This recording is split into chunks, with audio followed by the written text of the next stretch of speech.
My name is Yeva Swart. I'm a member of Toekomstboeren, which is a Dutch peasant organization. And Toekomstboeren is a member of La Via Campesina.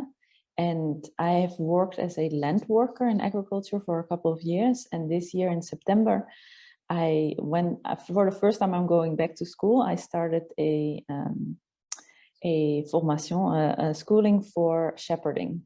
If we're talking about land access, if older generations want to sell their farms, but they're selling it for €1 million, I don't see how they expect young people then to be like, okay, yes, let's do that. And I think their unwillingness to look at alternatives or to sort of be like, okay, let's see if we can make this into a collective thing or in a commons land. I think we need a lot more exchange on these alternative ways of accessing land. And that basically means trying to take the money element out of it.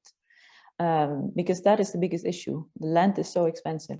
You have the common agricultural policy. I think the most famous issue is how subsidies are linked to hectares of land. So if you don't have land, you're never going to get that funding. But then also there are countries like France that make some of the money available for young people. But then you have a huge administrative hustle that you might not know anything about. And it takes 2 years and you get a little bit of money.